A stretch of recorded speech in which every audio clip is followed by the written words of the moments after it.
teams met just a couple of weeks ago with the Bombers coming out on top at IG Field, and we'll do it again here at Commonwealth on Thursday Night Football.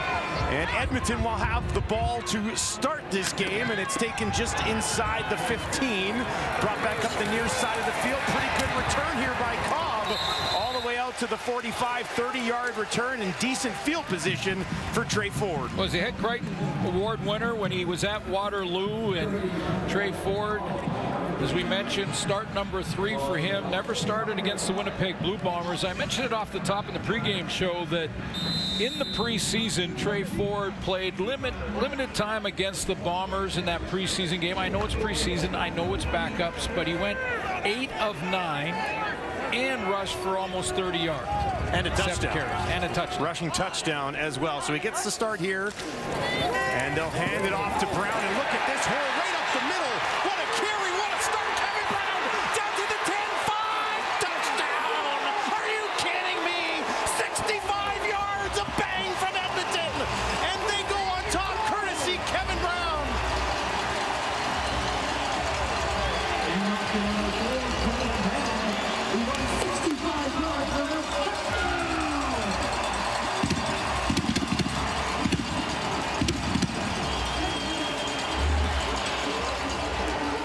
You're going to see a lot of this type of play with Trey Ford at quarterback.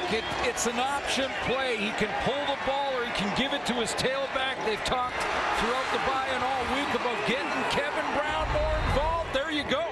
That's what happens if you do. Second rushing touchdown of the season for Brown. Prior to the bye week against BC, he had 5 yards on 5 carries. That one his season long. 65 for the touchdown. Nominee last year for outstanding rookie, and Kevin Brown shows off his speed, but he just outruns the angle. Winnipeg Blue Bombers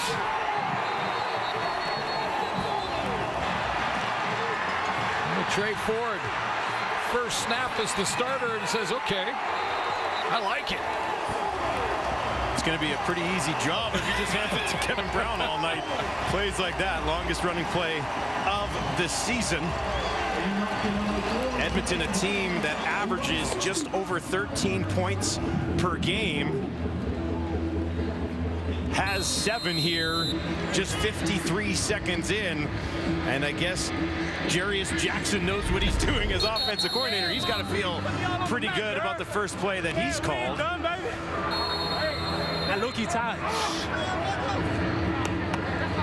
Well, we'll see what happens with Winnipeg, because they came out with some excellent football early in their game against BC. Both of these coming off of games against the BC Lions, and this one is hammered all the way through the end zone.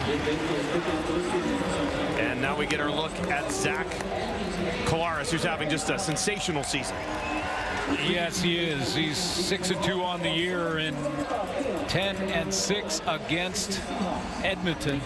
Has not lost as the starting quarterback for the Bombers against an Edmonton football team. I mentioned his pace. Only 21 players in the history of the league have thrown for over 5,000 yards. Zach Collaros is on pace to do just that.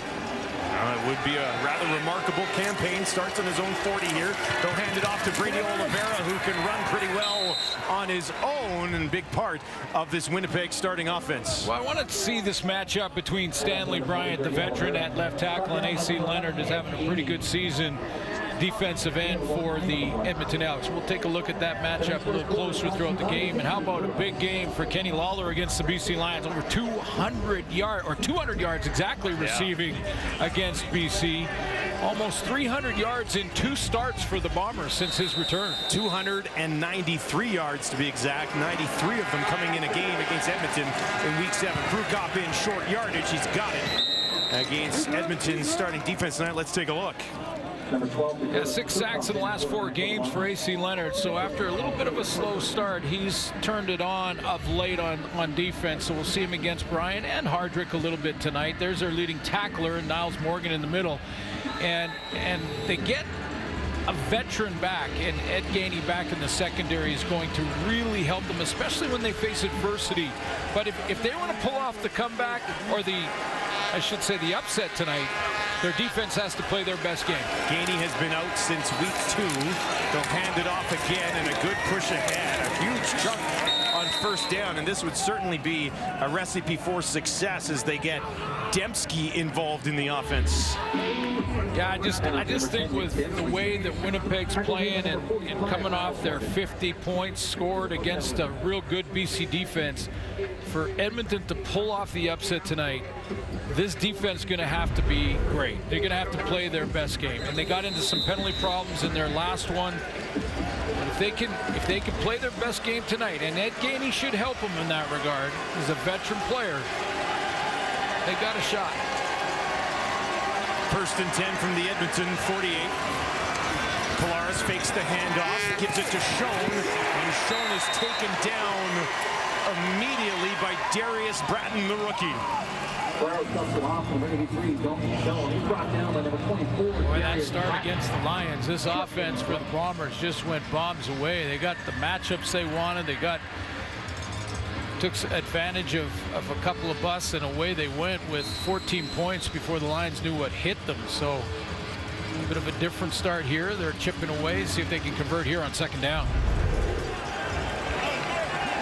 There's 3 yards, a completion to Schoen. They're at 137 yards and 2 touchdowns last week. Elks show pressure. That's what they're going to bring. Collaros from midfield. And that one looks like it one-hop into Kenny Lawler. And that will bring up 3rd down for Winnipeg and their first possession of the ballgame. Yeah, you did get full pressure and a little bit of a... So there's Gainey there from the secondary. He's up at the line of scrimmage now. He ends up slow playing it and delaying and catching the back out of the backfield. Or excuse me, it was Dembski who lined up in the backfield, but pick him up in man and send pressure and get the ball back. It would be a very deep field goal into a wind that is in the face of the Bombers right now. So Jamison Sheen will come out and kick this away from right about midfield.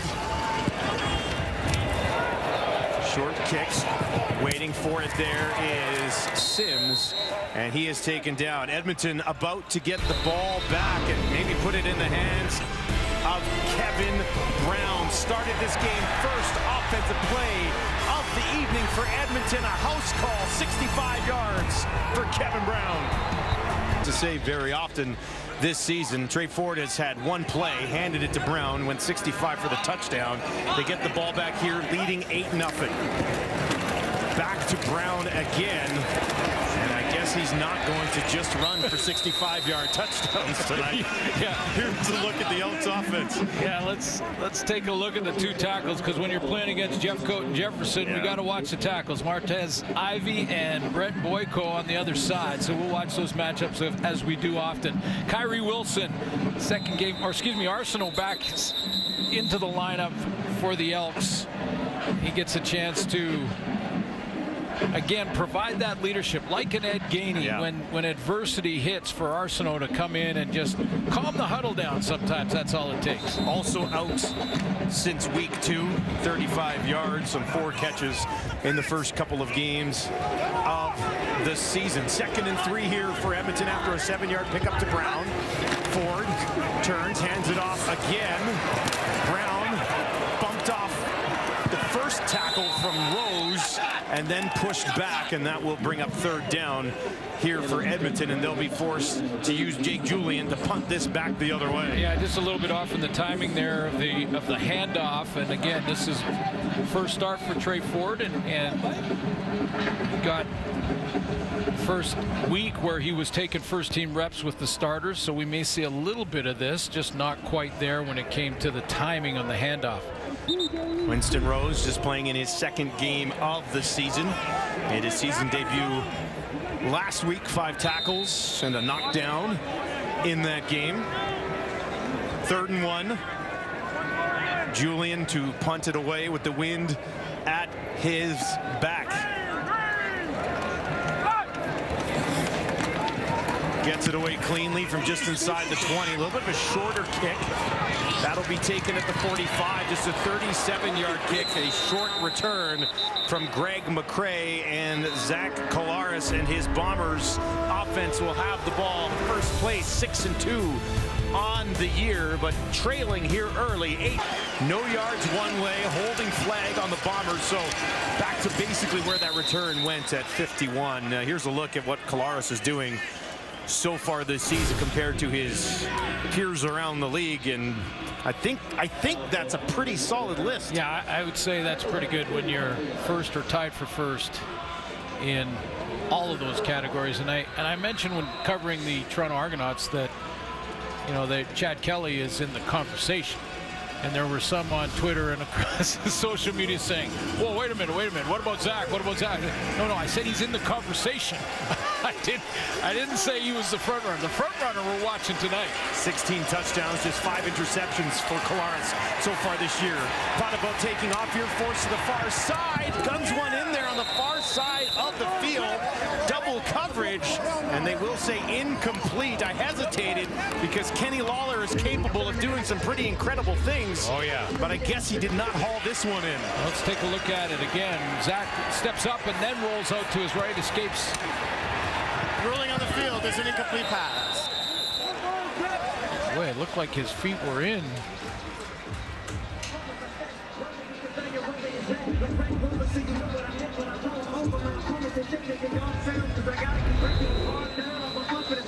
Tough one to see, but certainly might have been. It looked like he had it. I think Kenny Lawler is thinking, wait a minute, my foot was in bounds and I maintained possession.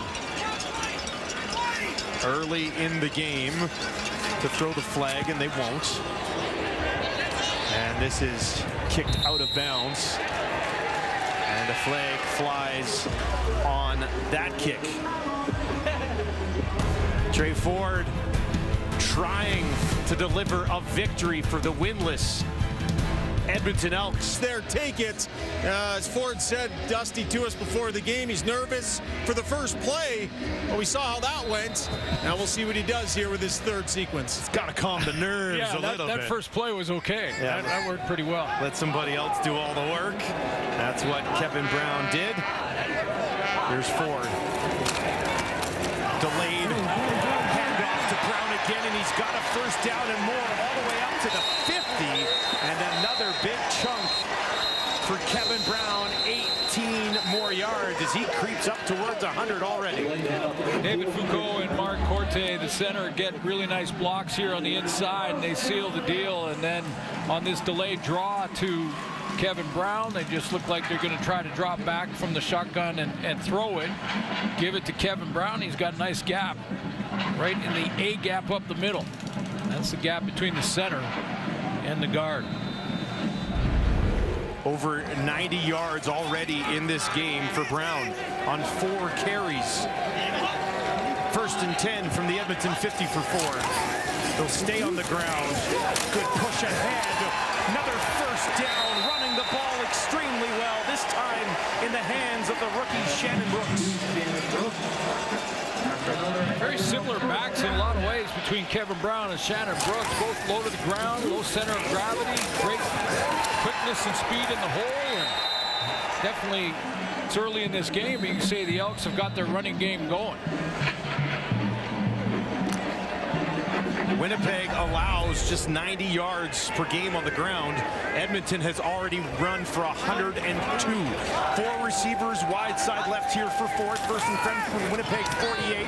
Setting up a screen here for Kyron Moore. And Moore takes it down just shy of the 40 against this Winnipeg starting defense. Well, I jumped the gun earlier, but let's take a look at the starting defense. Got Jackson Jeff Cote off the edge with Willie Jefferson, second in the league in sacks is Jefferson. 9 knockdowns, leads the Canadian Football League. There's Kyrie Wilson. He gets his second start in the linebacking core. This is really the starting group on defense. I think they wanted from the start. And there's Winston Rose, who's back. And DeMario Houston leads the league in interceptions. 6 already on the season. Had one last week. Second and 4 on the Winnipeg 42 for Edmonton with an 8-0 lead. Ford, pressure coming, in trouble, gets away, takes off in the run. He's got a first down and more to the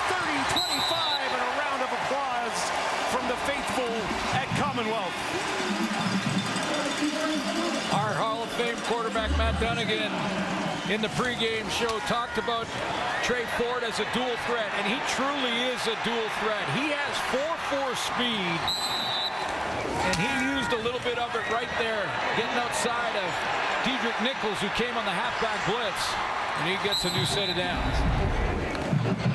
Edmonton with a big play from Brown to open the game with a touchdown, and now putting together a drive here with 120 yards on the ground against Winnipeg's defense. This time tripped up after a decent little burst there from Brooks. Jake Thomas, good gap cancellation. He steps up in the middle and just slides into that with a big hit. Got a sack last week versus the BC Lions, a second on the season. Good job run stopping there on first down. 2nd and 8, 6th play of the drive here for Edmonton. Mixing in both Brown and Brooks so far this evening. That's Brooks into the left of his quarterback, Ford. A pass and a completion for a first down. Mitchell stays on his feet and eventually is taken down just inside the 15 by Kyrie Wilson. Dylan Mitchell is going to run the curl here. Turns on that inside curl. Gets DeMario Houston. Puts his foot in the ground and then slips and gets a little bit of separation. Pretty good throw between the 1 and the 7. It's just the 13th trip, 14th trip into the red zone this season for Edmonton. They finished on 6 of them for a 46% clip. Back to Brooks. Brooks stumbling through a hole. If he stays on his feet there, he's probably got a touchdown. Well, Willie Jefferson is going to play very wide, and on the inside handoff here, he's gone past the run, so he can't crash down and get there in the backfield, and that tackle right there by Kramdy is all that stops a touchdown run. Shannon Brooks seeing much more involvement in the run game tonight than he had previously under the previous offensive coordinator. 2nd and 4 for Edmonton. Ford wants to take off, and he will. Trey Ford looking for the end zone. Touchdown! He's got it. Trey Ford gets home. First touchdown of the season for number 2.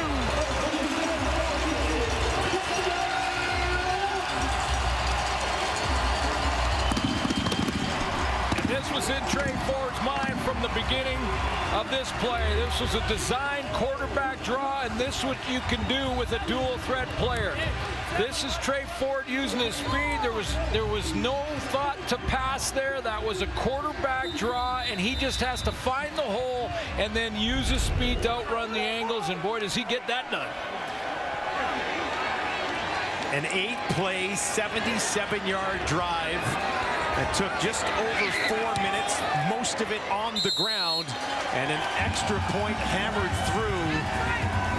And the Edmonton Elks lead the Bombers 15-0 late in the first quarter. This is going to be a good one. Don't go anywhere. Watching at home on TV have to love what they're seeing so far. Well, it's the 3rd drive, Dustin. You're right. I mean, this is the 3rd drive of the game, and they had the big play in the opening play of the game, and against a great defense, they're up 15-0.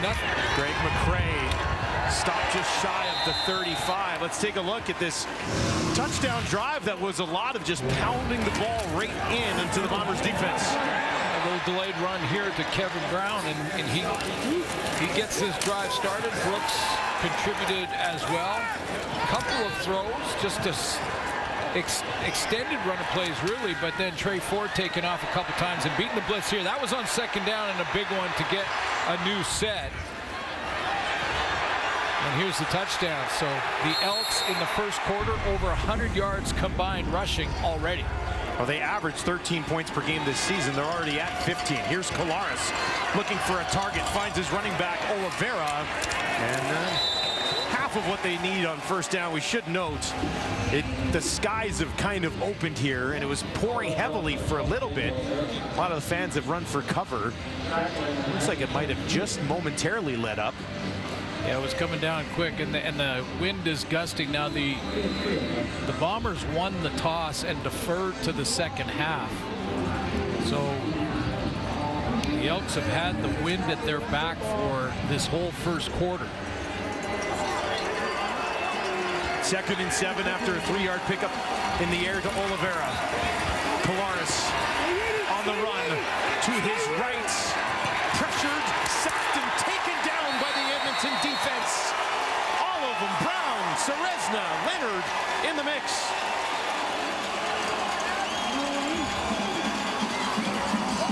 Really only one receiver that Zach Collaros could have got it to. When you watch him roll out this way and escape to that in that direction, the route looks like it's designed to go to the other side of the field. All but one receiver. Well, an extra one tried to recover, but they were all well covered, and there was no way that Zach Collaros was going to try and force it in there and turn the ball over. Takes a sack, and Leonard gets another one.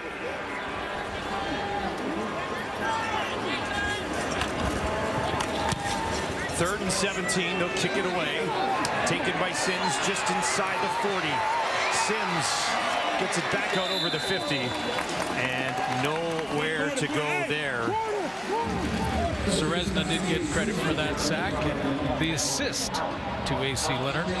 They've moved it around all over the place. I've seen it to Leonard, I've seen it to Brown, I've seen it to Serezna. Bottom line is Edmonton sacked Zach Collaros and lead this football game 15-0 with the first quarter in the books. Second quarter action coming up here. Thursday Night Football on TSN.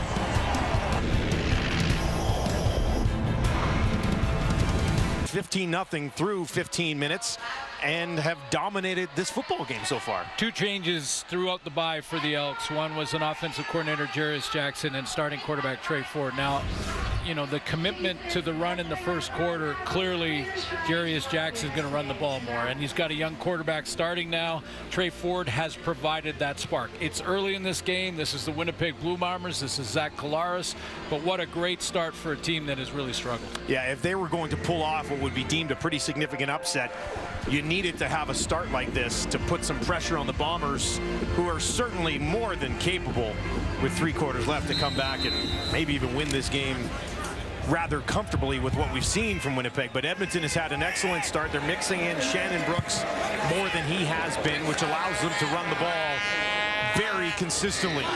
1st and 10 from their own 52. They'll go back to Brown, and he lunges through a hole, gets a couple of extra yards, and picks up about 4 on the play. That was kind of one of the things that I think Ryan was talking about as well, is that when Jarius Jackson took over, everyone talking about their decision to go to Trey Ford. But he wanted to remind all the reporters all week long that, hey, we got to run the ball. We've got a very good running back in Kevin Brown and an excellent backup in Shannon Brooks. We've got to get that part of our game going. Real nice 1-2 punch, and you mix in a quarterback who can run the ball as well, and all of a sudden things get extremely interesting. There's a completion right at the first down marker as he goes back to Kyron Moore. Second catch of the game for Moore. Ford's 3 for 3, and Edmonton is awfully close to another first down, and they'll give it to him. Inaccurate on those intermediate and short throws so far. Trey Ford 3 for 3. Get the running game going. A couple of runs for him as well. Moore has become a pretty reliable piece of this offense as well, with Geno Lewis sidelines. Dunbar, Mitchell, and Moore have really stepped up. Here's Ford throwing again. Has another completion. This one to the veteran Arsenault. And a decent pickup on first down. Really need those guys, the glue guys. And that's what Manny Arsenault has been, which with every team that he's been on, is a guy that is going to not only give you some real productive receiving yards, he's going to block, he's going to lead by example. As I mentioned off the top, when something goes sideways, he's going to get in the huddle and say, don't even worry about that. And coming from him, it means so much more. True veteran. options, wide side right. They'll come to the left for Mitchell. Wrapped up immediately. Excellent tackle from DeMario Houston. And that will bring up third down for Edmonton. And they will kick it away after a little bit of deliberation, but saw Winnipeg kick from somewhat of a similar spot on the field earlier in the first quarter. Yeah, and it's a gusty wind in the face of the Elks now. I think this is try and play the field position game, and when you kick a long field goal, as you know, there's great returners in this game, and if it goes wide, watch out. He's onside. Bombers scrambling around a bit here as Edmonton's got a couple of guys onside at the bottom of your screen. There they are. This will be kicked up high. McRae waiting for it. Takes it cleanly just outside the 10. Back into a pile. Flag on the play. And he gets it back just shy of the 20-yard line. Collaros 2 of 4, just 6 yards here early in the second. Wearing a very dark suit, sitting on the panel tonight. They're Johnny Cash tribute tonight. Here's Collaros under pressure again, trying to get away. Stumble, throws it out, intercepted. Are you kidding me? What's happening? Purifoy takes it back, and the Elks have blown this thing wide open. I can't believe it. Neither can he.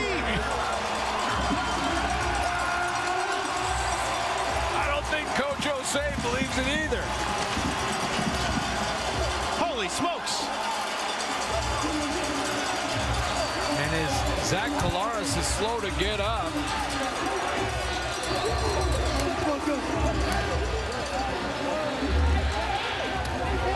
Was he hit at the very end of the play? Well, he gets wrapped up right here, and then as he's spinning, he tries to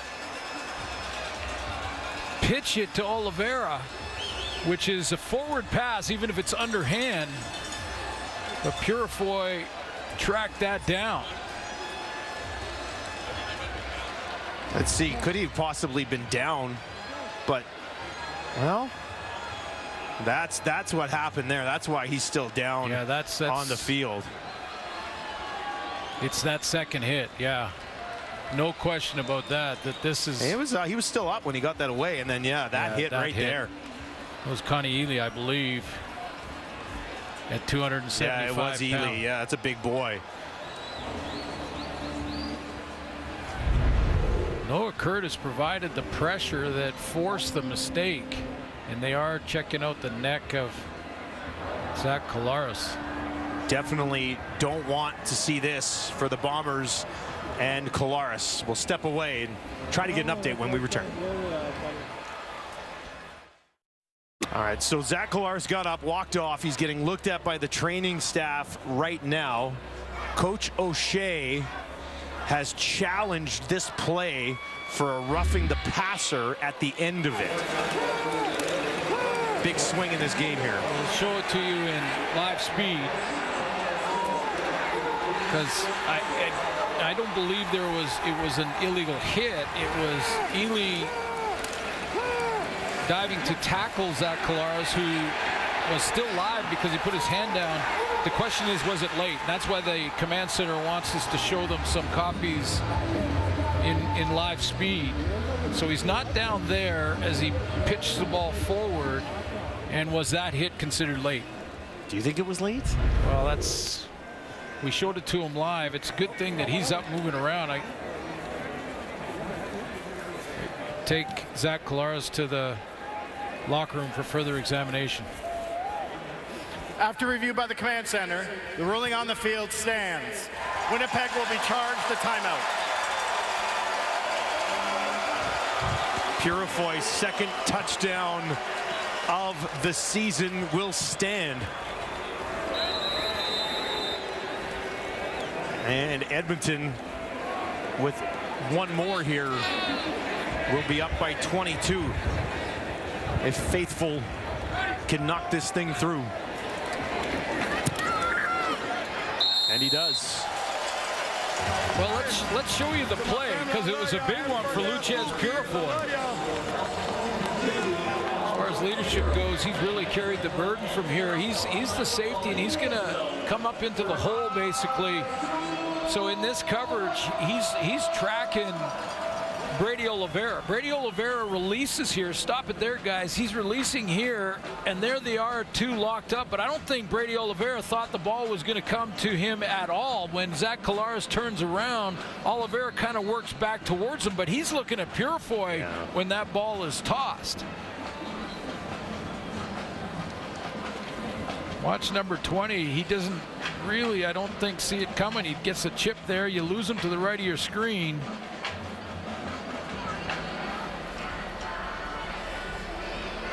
Purifoy was locked in. It was his man. He looked like he'd snuck up from the safety spot. He was just going to spy the back out of the backfield.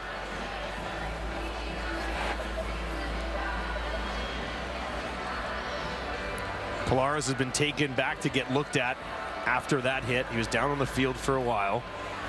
Well, the good news is he was running back and forth. They checked out his neck. They're going to further examine him further in the locker room. McRae on the return, looking for some space. It's taken away, but he does bring it back just outside the 40, and we'll get a look at Drew Brown, who we have seen at the helm of this offense as recently as that last game against the Lions. He's trying to regroup after what has been just a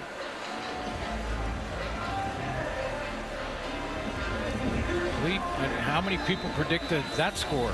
0 at this point of the game. I can guarantee you 0 people predicted Edmonton to be up 22-0. Brown did get some reps last week in that blowout against the BC Lions. Keeping on the ground here. He was 2 for 2, 78 yards and a touchdown, managing that offense late in the game against BC. Well, it certainly has been a year of the young quarterbacks in the Canadian Football League, and we all hope that Zach Collaros is back sooner rather than later. But as he gets examined, we'll see, you know, a young Drew Brown go to work. And there's a whole bunch of teams in the league saying, yeah, been there. Yeah, there's no doubt about that. It's Drew Brown at quarterback, but that's Elliott Brown, who is down on the field right now, a rookie out of Virginia who's taken some time but worked his way up to start at defensive end for this Chris Jones defense. 6'5", 225, first-year guy out of Virginia. Had a sack last week, or 2 weeks ago, prior to the bye that Edmonton had. Examining that left knee. Well, Drew Brown's facing a very interesting situation coming into this ball game down by 22, and a chance to light a fire under this Winnipeg offense in hopes of Zach Collaros returning here at some point, obviously, for all you Bombers fans watching. Boy, just every game such a different journey, isn't it? I mean, a week ago the BC Lions in Winnipeg are down, what was it, 27-3 or something like that before they knew what hit them, to the Winnipeg Blue Bombers. That table is completely turned here against a team that hasn't won in a long time. Let me run this scenario by you quickly. BC shuts out Edmonton. Winnipeg puts up 50 on BC. Edmonton leads Winnipeg 22-0. So yeah, maybe nothing makes sense. Buckle in. You never know. It's going to be a roller coaster. Cart is coming out for Elliott Brown. Not good news for the rookie defensive end. The number of hours that you spent on it, and artistically what went into it? Well, it went actually pretty quick. I just jumped right in. So, you know, the process went pretty smoothly. So within a week, I think I had my first comp out, and with just some subtle changes, they were really happy with it right away. So it went super great. It was fast. So far, it's providing some decent luck. Be honest now, when they ran that first play in, did you think to yourself, that's probably my logo? Yeah, I'm like, I'll take some of that, some of the credit for that. You're a local tattoo artist as well. I know that, and you went to school for art as well. Just a thought on what it means to you to be able to have the opportunity to design a logo that has this much meaning. it's been overwhelming. It's great. I'm in a big part of the Edmonton community. Also, I'm an Indigenous person in the community, and it's amazing for us to be able to come together and represent ourselves and share this with everyone and bring some positive vibes to the team. So it's been phenomenal. Well, Conrad, the logo looks great. Great job. Enjoy the rest of the game. Oh, I will. I guarantee it'll be great. All right, Dusty. Maybe the logo is a good luck charm. Well, that's great. I mean, yeah. The reaction here in Edmonton to that logo has been outstanding. Yeah. People absolutely love it, and it's on the field here tonight. Took a little while, but they do have Elliott Brown on the cart. Don't want him to put any weight on that leg. But yeah, I mean, diversity is our strength, and we're seeing more and more teams across the league working with the Indigenous communities and in their, in their cities, and the BC Lions are doing a big part of that. They have different alternate logos as well, and love to have a T-shirt with that logo on it. Those are pretty cool. Well, Conrad was wearing one, so they're out there. They're out there. Well, are you trying to get a delivery to the booth? Well, I'm just like, I'll leave it to you. My goodness. You're an Edmonton guy. I'm a local guy, I guess. Yeah, you've got some connections. 2 shirts to the booth, please.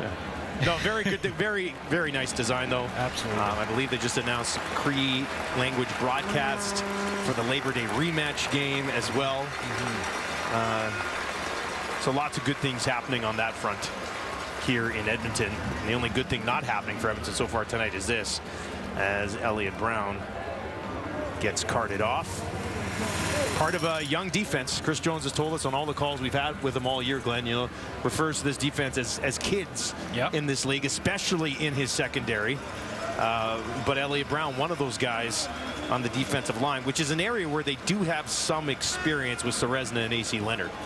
And that's where a guy like Ed Gainey back in the lineup can really help. I mean, again, just like Manny Arsenault on the offensive side, to get Ed Gainey in there, he can calm everything down, stabilize it. Young guys get all twisted around when they give up a big play or they give up a long run. Lucas Purefoy's done a good job of it as a veteran in the league, but to have Ed Gainey in there to help him out with that kind of thing, sometimes it's just a look is all it takes. Drew Brown at quarterback for an injured Zach Collaros, who's being looked at the moment. 2nd and 4. Brown fakes the handoff on the run to his right. He's in trouble and taken down. AC Leonard's sensational season continues.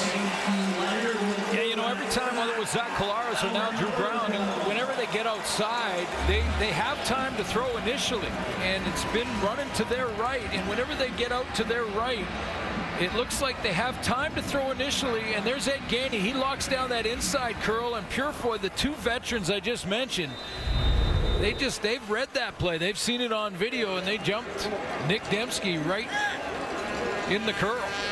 3rd 2 and out of the game for the Bombers. Sims slides under this just inside the 30. Sims looking for some room, gets tracked down from behind, but a solid return just outside the 45 for Edmonton. PGA on TSN continues Saturday with the FedEx St. Jude Championship. Tune in for 3rd round action at 3 Eastern, noon Pacific on TSN. Russell Henley really let me down last week, but let's see if maybe he bounces back. I like Rory this week as well. You see what happened. Tackle for loss, they all 3 trying to block me. What that say? We just try to stack one at a time, baby. That's good hair. That's good hairdo. Yeah, especially coming out of a helmet like that. Yeah, that's good hairdo. 1st and 10 from the Edmonton 47.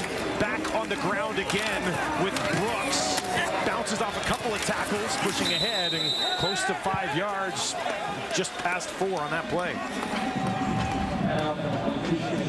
Well, when you get a guy like Trey Ford who runs a 4-4, anytime your defensive ends now, they're going to be wider. Whether it's Jeff Coate, whether it's Jefferson, he runs into his own guy there. That's why he had to go regroup on the sideline. But it's going to keep the defensive ends a little bit wider. It means that the interior B gaps between tackle and guard be a little bit more open for the run game. Kevin Brown back into the game.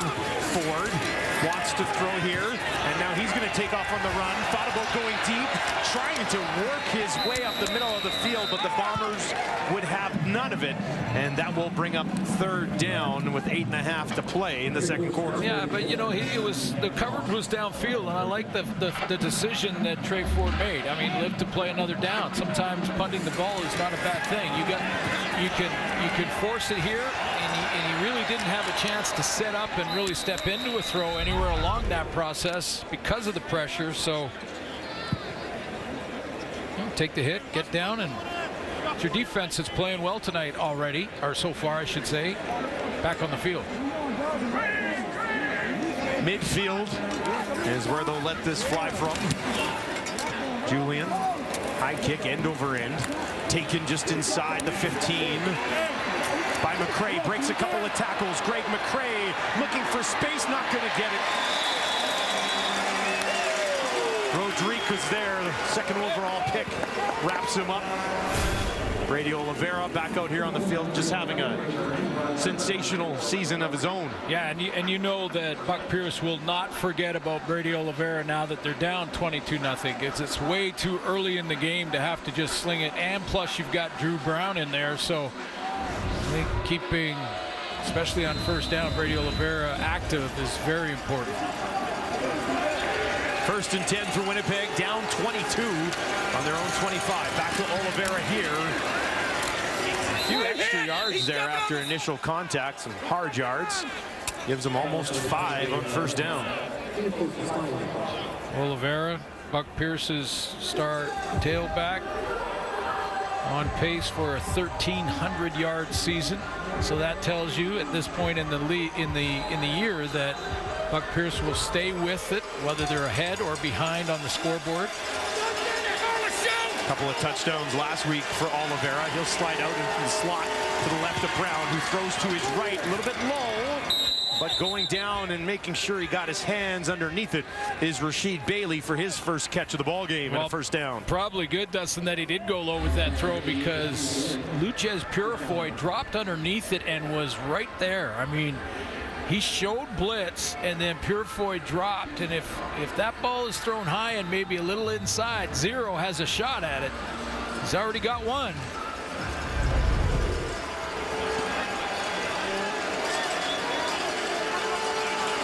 Now from the Winnipeg 38. Handed off again. Pretty solid burst there from Greg McCray, a guy that they like to move around this offense, and he gets him 6 yards that time. A bit of a pop there. Some physical contact, McCray, in the interior. I believe it was A.C. Leonard.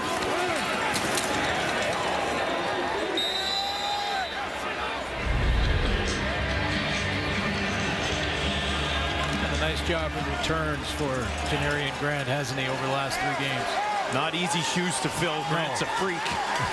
Not at all. And McCray's been trying to hold his own there. Empty backfield for Brown. Over the middle, completion, first down Winnipeg. As they creep over midfield, gets it to Wolotarski for the first time today. Yeah, it's interesting formation from Buck Pierce there. He took Brady Oliveira and he played him way out at wide receiver, and he basically wanted to see what the Elks did to adjust to that.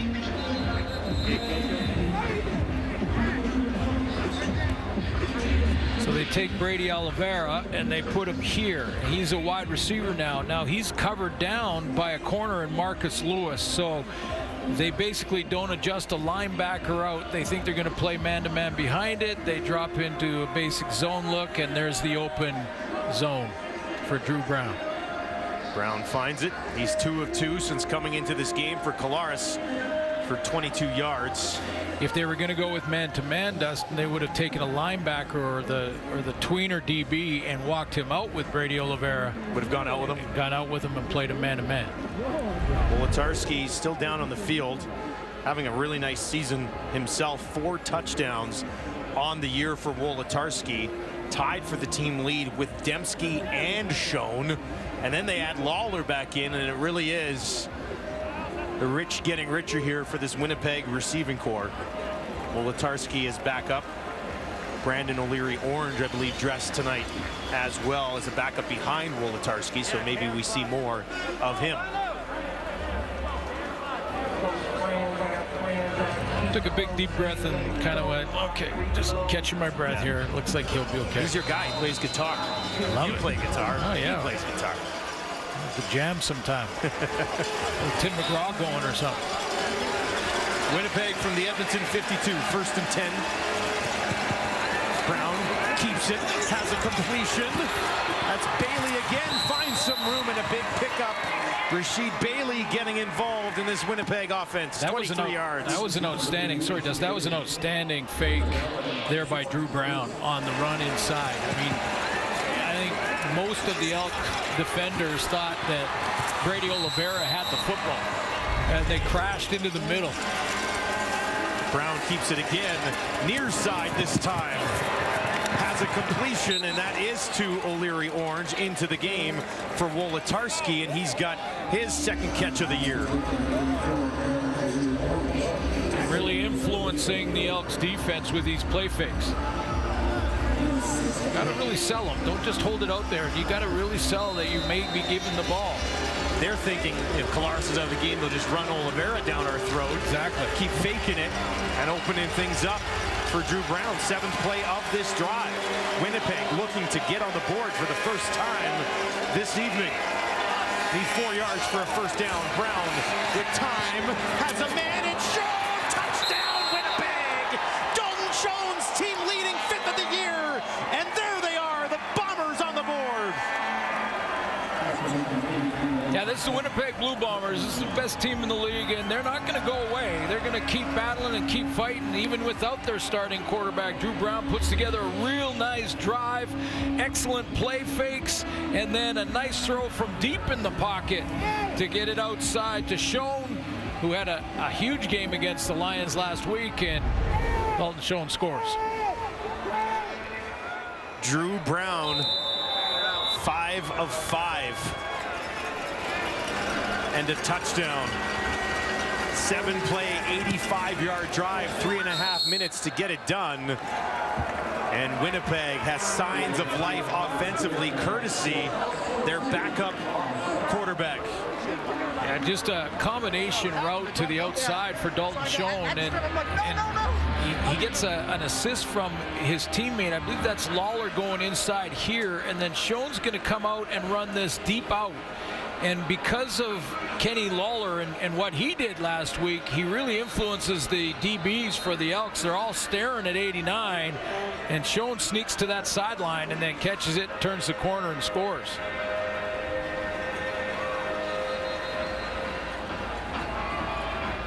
Schoen, just a monstrous year last year, 16 touchdowns as a rookie, 5 already this year.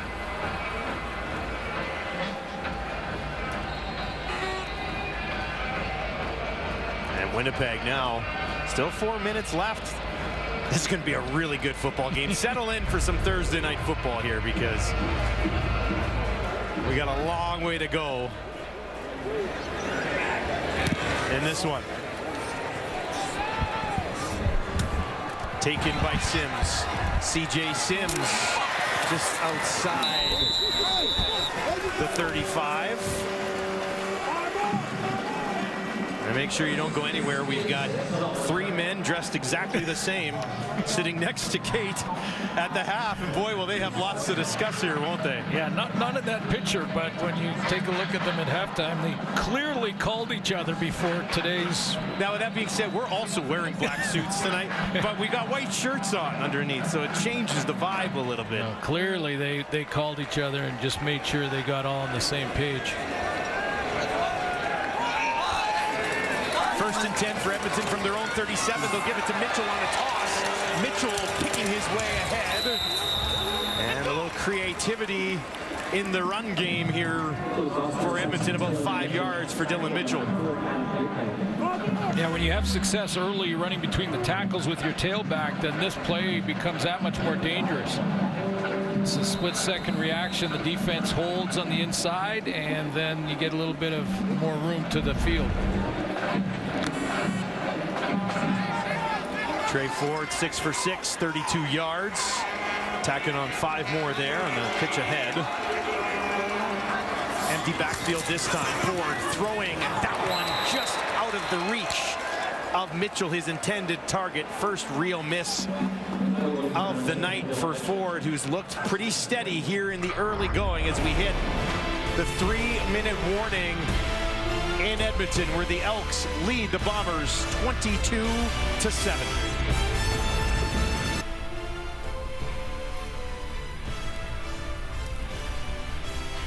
We called this, right?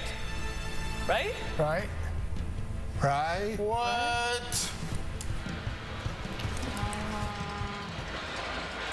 All right, well, welcome back at Ask and You Shall Receive. We've got the Indigenous logo T-shirts delivered to the booth. Now clearly you have pull in this city because you mention it, and minutes later we have them on. And listen, we're not cheering for a team. We don't do that. But this logo is pretty cool, and it's nice of them to hook us up. Way to go. You got pull. I can't believe they got my size right. You know how rare that is? Like, this is not easy. I'm 6'5". And yeah, we got it done. Now, Bombers fans can relax. We're not going to be wearing these for the entire game. Yes. But that's a great logo done by the local artist that Ryan Rashad talked with a little bit earlier on. So we thought we'd give him a little bit of love in the booth. Absolutely. And everybody welcome to a Canadian Football League game.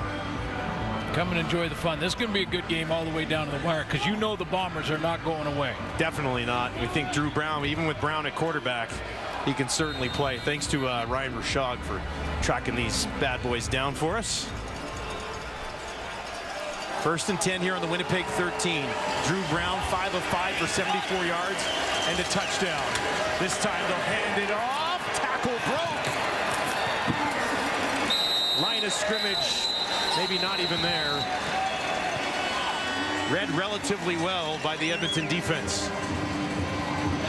Yeah, it really was, and I want to say it was Noah Curtis that steps up the field and cuts this off. Remember, Curtis was the one who forced Zach Collaros into the mistake, which you just never see from Zach.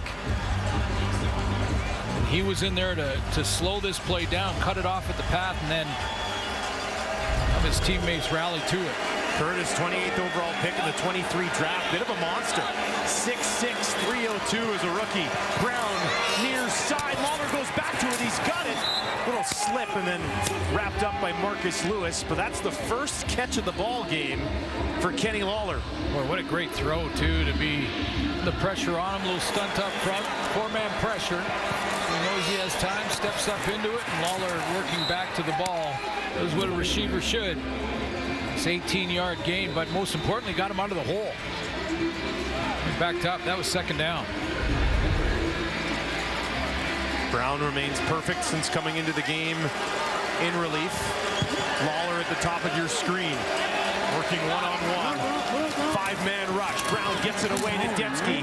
He's got it, and Dembski pushes ahead. Probably found enough space for a Winnipeg 1st down. That's the first catch of the game for Dembski as well. Well, here's the thing, though. This is a very good team, championship-level team, great players. There's no panic in them at all.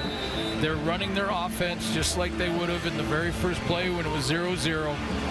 Hasn't changed anything. They'll chip away at the score. Nick Dembski, by the way, has caught 34 of the 39 balls thrown his way this season. Here's Brown over the middle, and that is broken up. Schoen got popped by Marlon Franklin just as that ball arrived.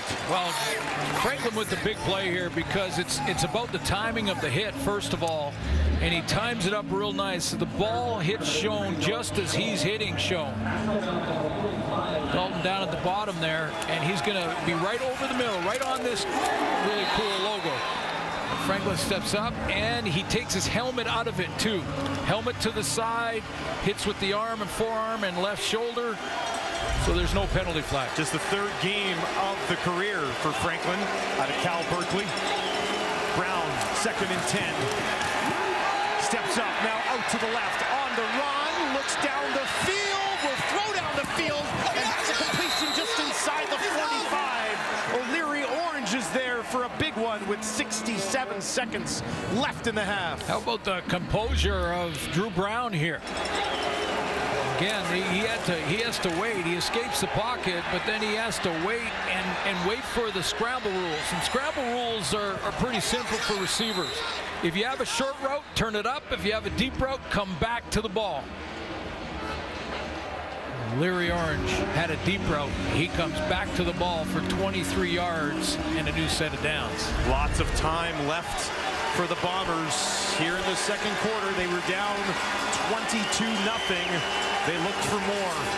Brown with time. Now out to his right. Pressure in his face. He throws it away.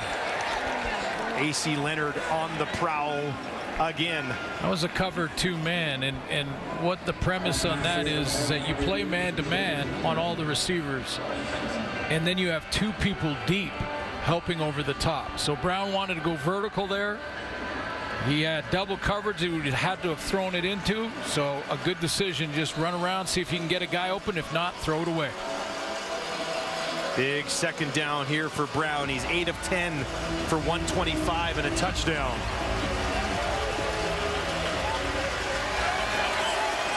Got to have 10 here. 3 options wide side to his right. Oliveira stands in next to his quarterback. Brown, pressure up the middle, avoids it down the field. Incomplete. Off the hand of Lawler. Franklin couldn't haul in the interception, but that will bring up third down, and Sergio Castillo with the wind at his back. There's your intended target. And Kenny Lawler, he gets jammed in that 2-man look. That's underneath is Ed Gainey. But here's the guys over the top that almost got the pick here. Gainey underneath. He's in man-to-man. The ball has to be perfect. There's a deep defender looking for the tip.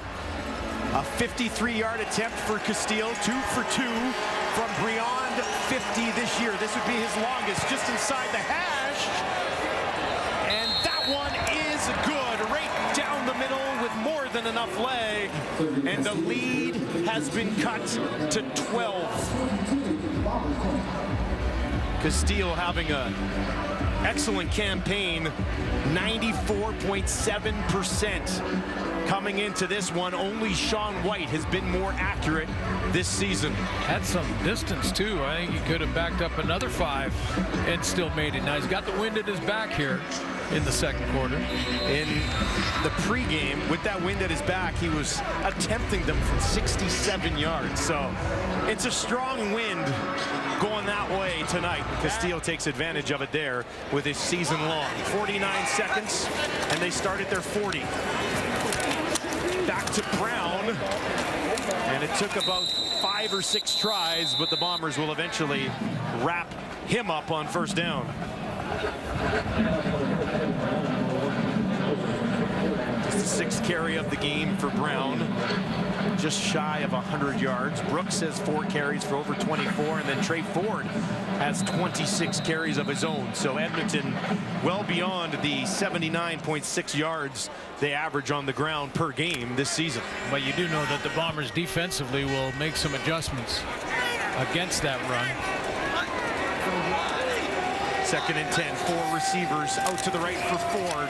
Wants to get away up the middle, and he won't. Taken down at the 35. The big man, Jake Thomas, in there with Willie Jefferson. A couple of plays by Jake Thomas made tonight. He's in that track stance down, and it's really just 4-man pressure, but they're now aware. See how they're not going into a pass rush move. The defensive ends and Jeffcoat and Jefferson aren't really ripping or trying any swim moves. They're just trying to collapse the pocket on Trey Ford rather than open up any type of escape lanes for him. So 3rd down. Okay, 3rd and 15. Trey Ford in the Edmonton offense is back out there. Well, they're going to start the clock and just kill it here. Take this thing all the way down. Yeah.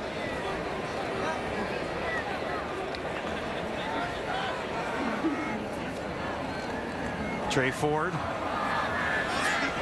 6 of 7 for just 32 yards, but has looked after the football and has a rushing touchdown of his own, and his team that has lost 12 straight dating back to last season and has lost 21 in a row at home. Leads 22-10. Started with a big play here from Kevin Brown. Yeah, first play of the game. And keep in mind the skid that the Edmonton Elks have been on, and to get that to start things off with the new starting quarterback, new offensive coordinator, is committed to the run. Jarius Jackson, they've been consistent with it. Almost 100 yards already in this start, the second half, which means Winnipeg will have the wind in the fourth quarter. And the wind has been gusting at different levels as we work our way through the night. And we are underway, second half action at Commonwealth as Edmonton looks to hang on or put one away and finally snap the home losing streak. Winnipeg with different ideas, no doubt about it. But here's a look at Trey Ford in that first half. Well, I think it's fair to say that Trey Ford did provide a spark. He came in and his body language is excellent. He's excited to be starting this football game and back in the lineup. Got a couple of really good runs. He completed all but one pass. They didn't ask him to push the ball too far down the field or anything like that. Got the run game going and were consistent with it, including him running the ball, and of course had this major in the first half, so he gets the lead. And you know, in the stats, Dustin, I looked up the lead after the first half and what their record is.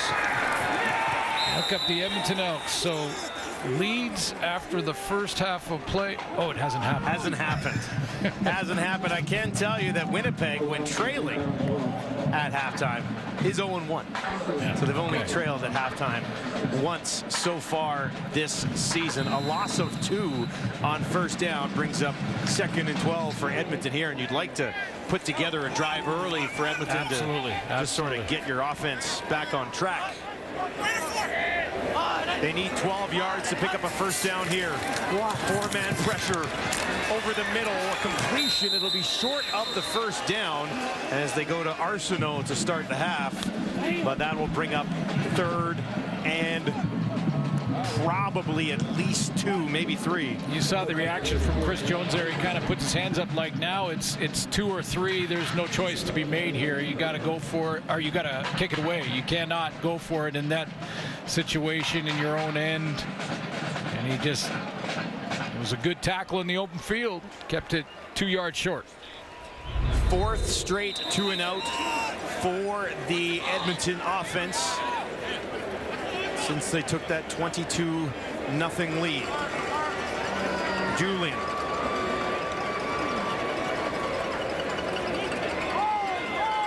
He'll boot this away from just outside his own 25. McCray slides over, and that one will bounce out of bounds. And Drew Brown, 8 of 11 for 125 and a touchdown, because he was brought into the game after this injury to Zach Collaros. Well, the guys debated it at halftime. Was this a late hit or not? Mike O'Shea challenged it. It was ruled by the command center that it wasn't. The report that Ryan gave us with Mike O'Shea's comments at halftime was that he's not going to return, that it's being a further observation, and it's an upper body injury. So he Drew Brown, but he didn't look out of place in that when he took over at all. He's had a great mentor with his time in Winnipeg. They're going that way. Playing behind Zach Collaros. We have a 15-yard misconduct foul on Winnipeg number 41. First down. Brian Cole would be Winnipeg number 41. Well, that almost never happens. There is Zach Collaros in street clothes, so not coming back. Stretching out the neck right there. I'd like to see that, though. That's a good sign. He'll watch on to see if his team can orchestrate a comeback from what was once a 22-point deficit. 1st and 10, and early movement from that Elks defensive front. Cole Nelson, I believe.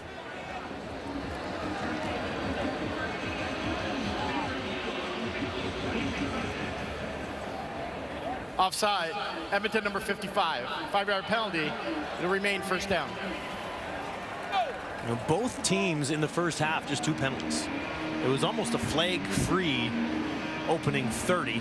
Well, I was going to say that penalty on Brian Cole is something the Bombers never do. Yeah. They're the least penalized team in the league, I believe. They are, yep. Edmonton, the second most penalized team in the Canadian Football League. 1st and 5 after the penalty for Winnipeg. Brady Oliveira trying to kick it to the outside. That's what he will do, and he's got a first down. A big chunk. Takes it outside his own 35 for 15 yards. Just a great bounce jump cut from Brady Oliveira here, because there's containment with Curtis at the edge, and Adam Konar, see right there, he was trying to stay wide enough to force Oliveira to go into the middle. And Oliveira with a great jump cut to get outside of Konar. Just 4 carries in the first half for Oliveira for 24 yards. That one there, his longest of the night. And getting him going would be a major concern for Edmonton.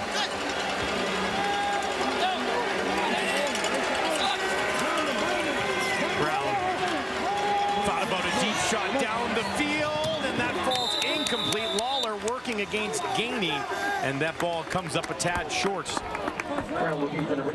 Yeah, that was the veteran Ed Gainey running with Kenny Lawler, and he gets away with a little tug here too. And what I mean by that is he's going to grab the jersey just for a second right there and give it a little pull, but not enough for the officials to even notice.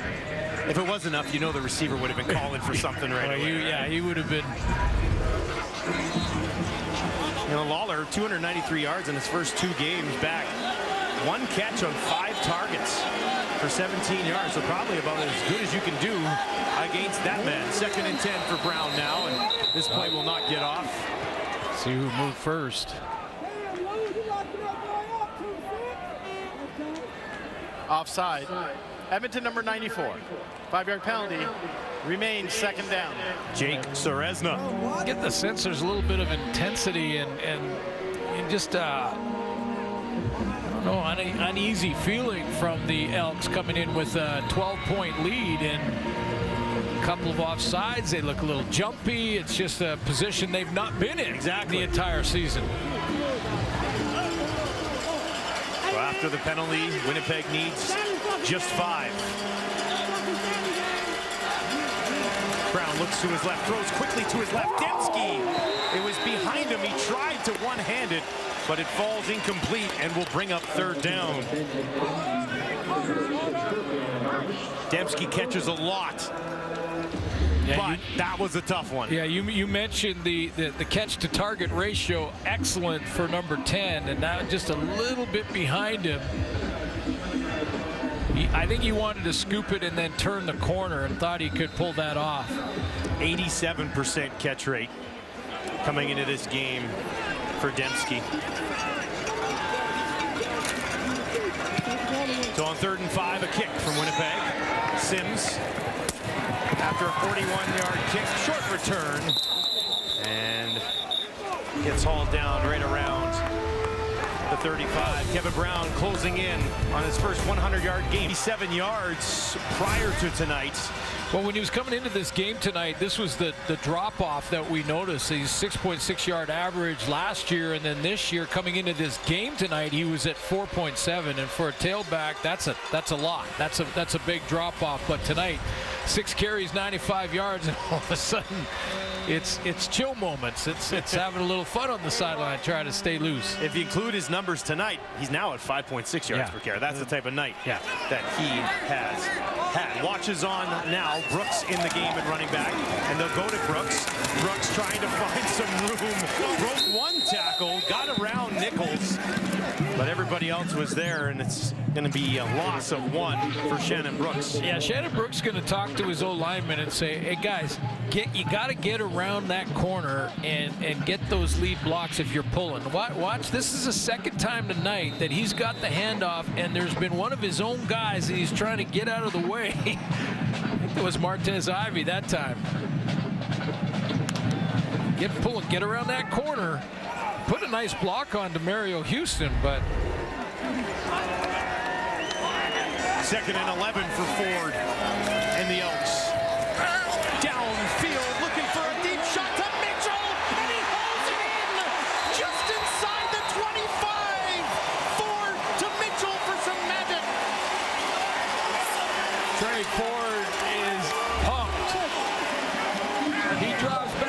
in this pocket and lets it rip. And how about the accuracy on the throw to let his receiver just run under this? And he's doubled. Now the ball pops out and Winnipeg takes over. A fumble by Edmonton, and the Bombers defense is there to scoop it up. Some wild moments here at Commonwealth.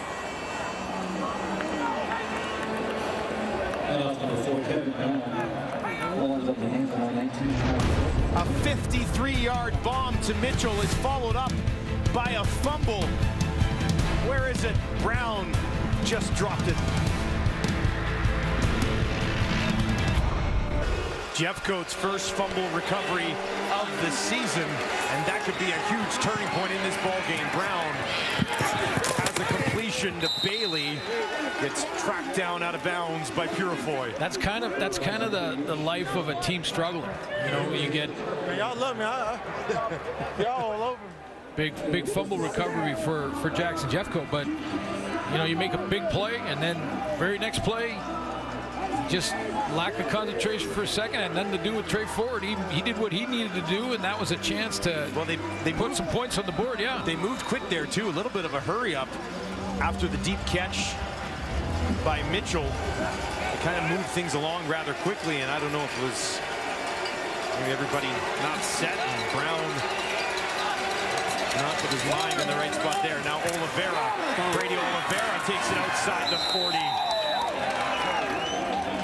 More than enough than what he needed. That'll go for 13. And good teams take advantage of those types of mistakes, and the Bombers are a good team. So then now they get rolling, and what happens for the Elks is that self-doubt starts to creep in there again. Is this happening again? Are we letting it slip away again?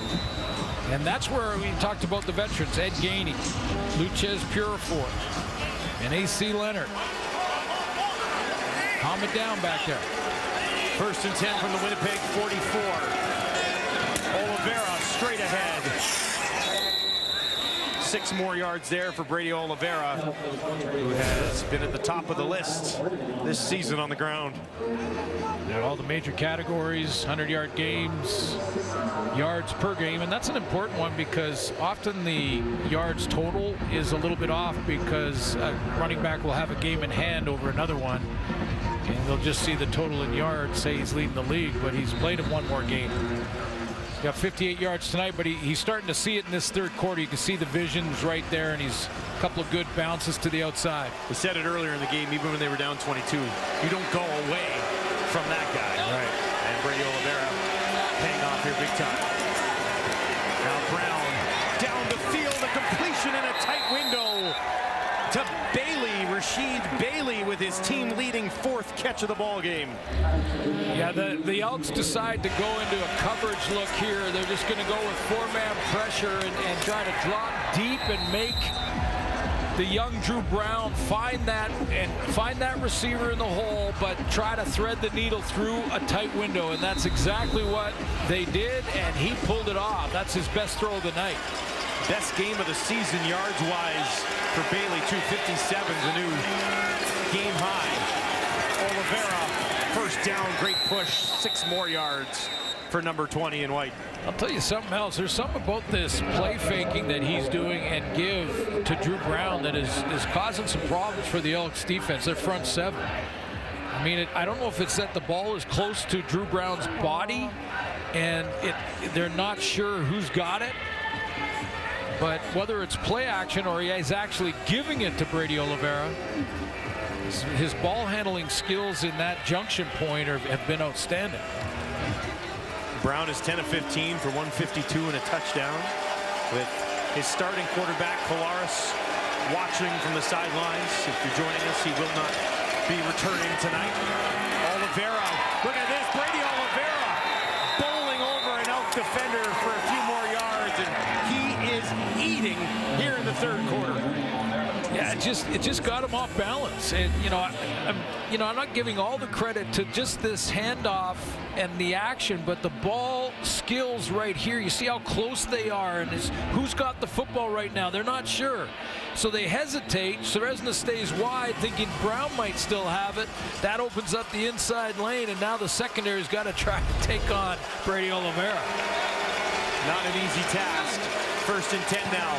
Brown near side, incomplete. That kind of hit and wrapped up as he threw.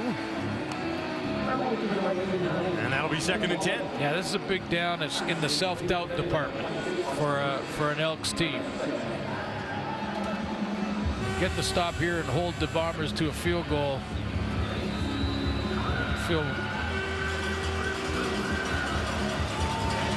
Bombers convert here or score here on this drive, and self-doubt starts winning. Big play midway through the 3rd quarter. 2nd and 10. Flags on the play. Brown to the end zone. Dembski, touchdown. Dembski hangs on, but there was a flag as the ball was snapped. If it stands, it's 16 unanswered for Winnipeg. Offside. Edmonton number 6. That penalty be declined. Result of the play is a touchdown.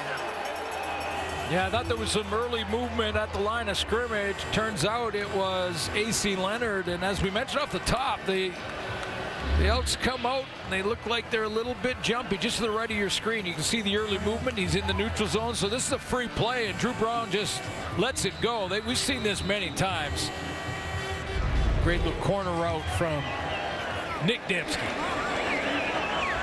5th touchdown of the year for Dembski. Castillo knocks it home, and a lead that was once 22 now sits at 5 with just under 5 to play, and it's number 5 of the season for Dembski. To the outside to get outside leverage so that he can continue on and run the corner route. He's going to go down, a little hop to the outside, and then now he's got outside leverage, so the corner route opens up for him. Brilliant route running from Nick Dembski. A nice throw from Brown, his 2nd touchdown pass of the ball game. Sims. C.J. Sims trying to find some room and stretch it out. Not going to happen. 15-yard return for C.J. Sims, and the Bombers have all the momentum, courtesy this beautiful feed from Brown to Dembski to cut the lead to 5.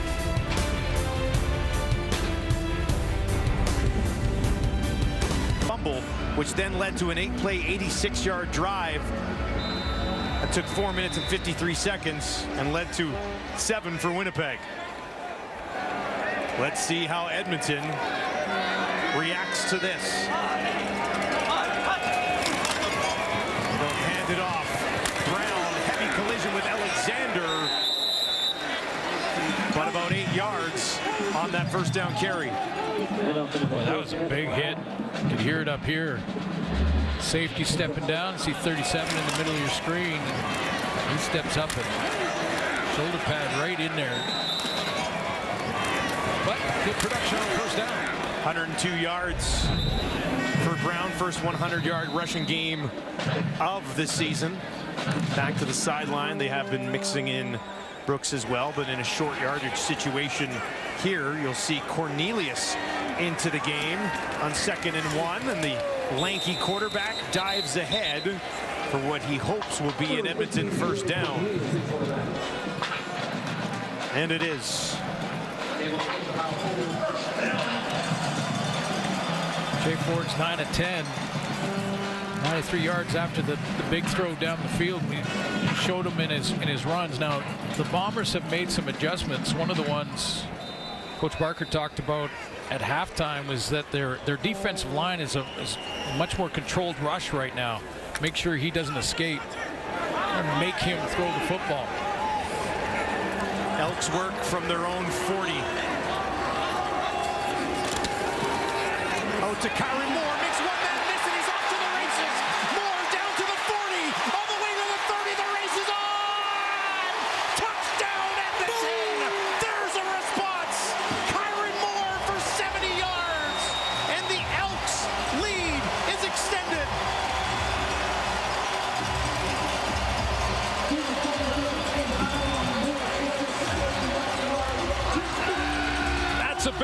it starts with recognition from Trey Ford, the play call from Jarius Jackson to beat the blitz from the Winnipeg Blue Bombers. They're not hiding it. They load the line of scrimmage. They're bringing everybody. Trey Ford has a one-on-one to the outside, and all he needs is for Kyron Moore to make one guy miss, and he does, and it's goodbye. 70-yard touchdown. Second touchdown of the year for Moore. And Faithful knocks one more through. And the lead is back to 12 for Edmonton at home. It's all recognition and the right play call at the right time. And Jarius Jackson has that play call, or this could have been something that they recognized and did on their own. But you can see the Bombers, they're not hiding it. I mean, they're loading the line of scrimmage, saying we're bringing everybody. Adam Bighill, they brought home off the edge, and Trey Ford, all he had to do was get it to Kyron Moore. He's got the one-on-one on outside. Stop it there, guys. Now, this is one guy left to make the tackle. You don't make that tackle, it's goodbye. Well, that's DeMario Houston, who's having an excellent season for the Bombers defensively. Just couldn't get in there to contain Kyron Moore. The speedster's able to be set free. Excited Trey Ford is hustling down there. That was, did he just run past all the pursuit of the Bomber defenders? First touchdown pass of the year for Ford. And now this one rolls out of bounds with 2:36 on the clock. That's how we do it. Illegal kickoff out of bounds. Edmonton number 18. I love you, Mama. Ball will be placed at the 50-yard line. You know, we've talked about receivers and their little competitions in yak yards. Sean Bain and Reggie Begelton have a little bet going on. Kyron Moore is one of the tops in the league. Boy, he just added 70 to that total. He was at 208 coming in, best on the team. Yeah. And I think that's what they call the gritty. I think that's what that celebration is. The kids like to do it. Chasing you. And Moore has been a great under-the-radar pickup. They bring in Eugene Lewis, they bring in Dunbar, they re-sign Mitchell, and then they also add Kyron Moore. And he's made a significant difference for this club. Here's Brown. Brown over the middle, and that will be incomplete, but a flag on the far side of the field. Marcus Lewis working. Kai Gray working there against Schoen. And the flag gets thrown. This was a point of emphasis. Pass interference. Edmonton number 26. Point of foul. Automatic first down.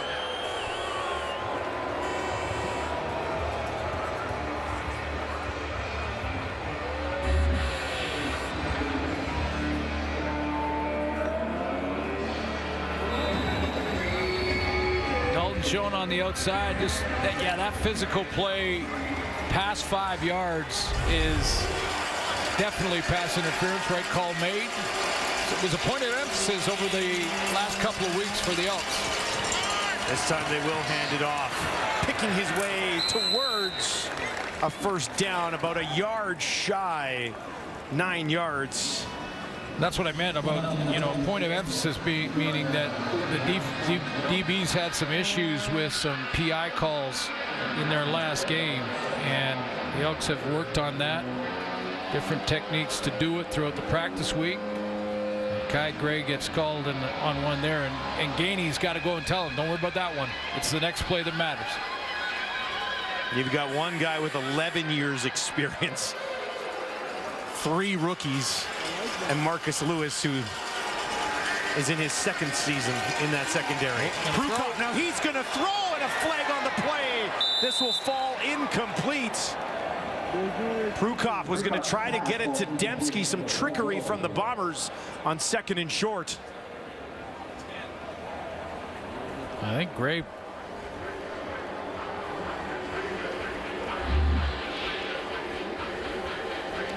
One receiver out there. There's the matchup. Now, does he? Can't jam him now after this. Ooh. Oh, looked like he may have tripped.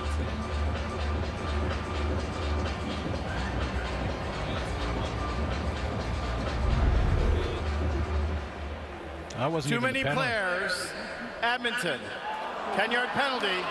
First down. So that was the penalty. Too many men against Edmonton. I was going to say that there was no penalty on, it didn't look like that route.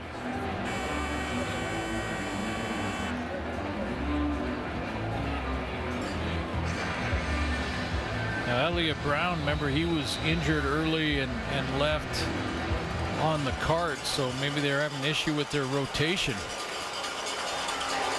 First down and 10 for Winnipeg on the Edmonton 25. Here's Brown with the ball still out to his right towards the end zone. Gainey working there. A gate shown and another flag. And a penalty-aided drive will continue for the Bombers. Pass interference. Edmonton number 11. Foul occurred in the end zone. Ball placed on the 1-yard line. First down. And an old issue from the last couple of games is creeping back into it. So that's okay. They're going to let that go. But it was the screening after just running through him. Now, he's going to say that he looked back, but you can't run over the receiver. If there's any question that that is way too much contact and basically push shown down. Can argue all he wants on that one. Prukop trying to push the Bombers a little closer, and he does. Touchdown, Winnipeg. And the visitors aren't going anywhere just yet.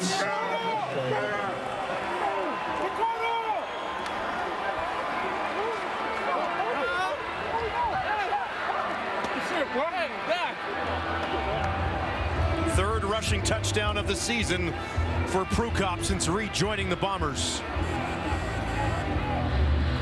Well, the too many men on short yardage, that's a big one. And then take one look.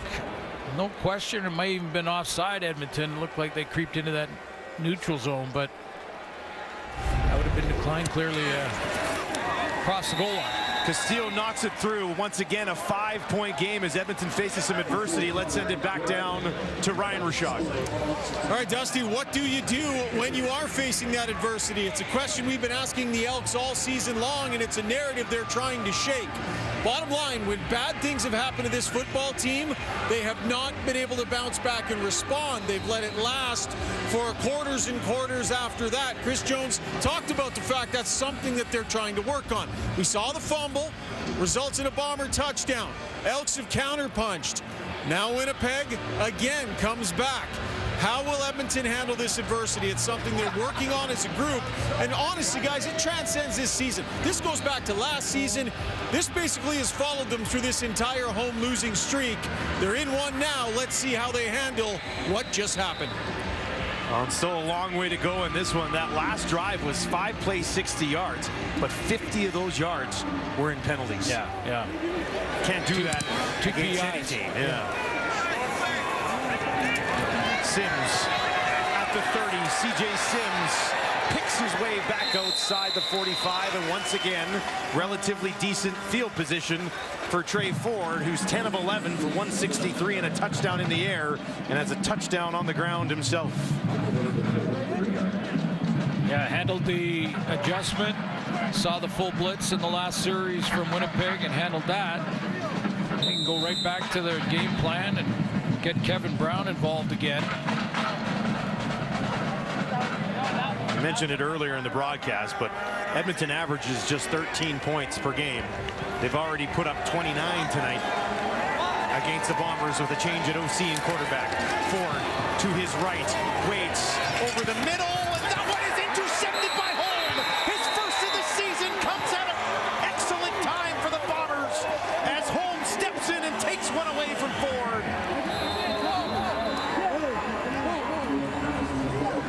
And the third quarter ends with some defensive fireworks from Winnipeg. They were down 22. Now they are down just 5. And after scoring a touchdown, they've taken the ball back.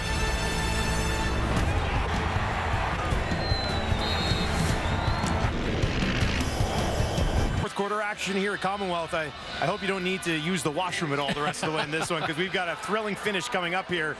The Bombers trailing 29-24. Elks have hit some big plays in this game, but Winnipeg's got a little bit of momentum. Well, I like the two young quarterbacks in Drew Brown and you know, both of these quarterbacks are playing great. Trey Ford and Drew Brown, and they don't look like they're out of place at all. They're responding, and this pass here, I'm going to put 50% of the burden on this guy right here, the receiver. And after a big play from Kyron Moore, he sits on this deep out and he doesn't come back to the ball.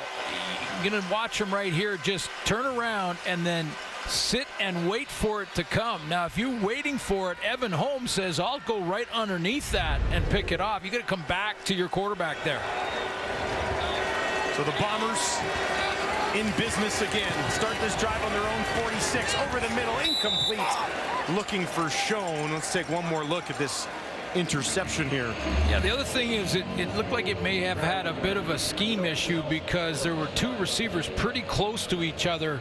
Stephen Dunbar is right there. That pulls another defender in it, but you see how Moore is just sitting there. He's got to take 3 or 4 steps back towards his own line of scrimmage and try and block out the defensive back in home in that case. But congratulations on his first pick of the campaign. He was due. He's having a great season. Absolutely. 8 knockdowns, and finally steps inside and snags one for himself. 2nd and 10. Brown down the field looking for Dembski. Purifoy there, but Dembski's got it. What a play. Purifoy runs by. Dembski turns and holds it in. It's in good position, but this is just at the point the ball arrives, Dembski just makes the adjustment. Makes the adjustment and takes the hit. Chris Jones is going to challenge it for offensive pass interference, I believe. Flag has been thrown. Yep. And I think Purifoy was asking for it, saying that Dembski kind of pushed him through. Edmonton is challenging that there was offensive pass interference on the play. We'll review the play.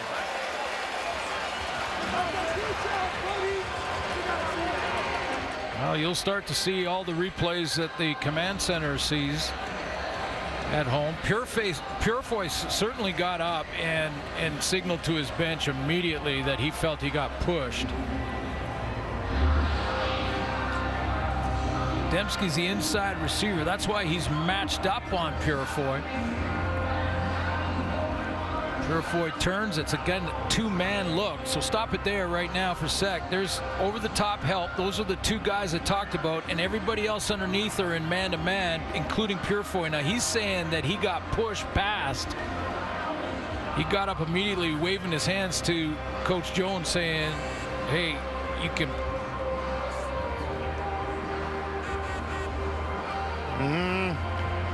Boy, when you look at it, you know, in slow-mo, it looked like it basically, he barely even touched him. This is going to be a good look here. You see Purifoy with the arm in there. A little bit of a push with the left hand. You see Dembski's left hand there, kind of pushing a little bit, but that didn't seem to be very much contact. Exactly, and Purifoy was holding him off with his inside hand, and then Dembski pushed off a little bit. I think the hand fighting was fine. After review by the command center, the ruling on the field stands. Edmonton will be charged a timeout. Jones is now 2 for 6 on challenges this season. You know, I think part of why they challenged this was how Purifoy went down. It just was sort of a slight brush with Purifoy pushing off on the end of the rope. But from the Edmonton 32, Brown, he's going to look to the end zone, one-on-one. Oh my goodness! Get out of here, Kenny Lawler! A one-handed special from 89, and the Bombers have their first lead of the ball game. What a catch by Kenny Lawler! We shouldn't be surprised. Should not be surprised that 89 is back on the highlight reel. This is ridiculous.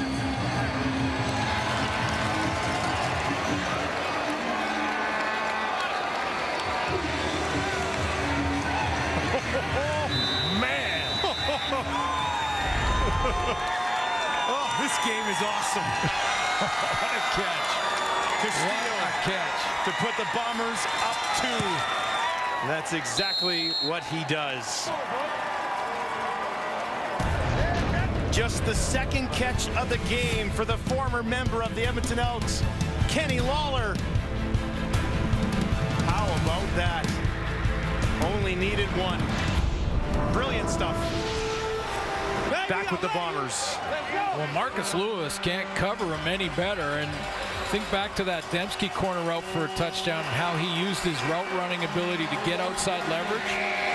Lawler didn't get that done on this and still came up with a catch. Sims just inside his own 20. Nothing there for him on the return.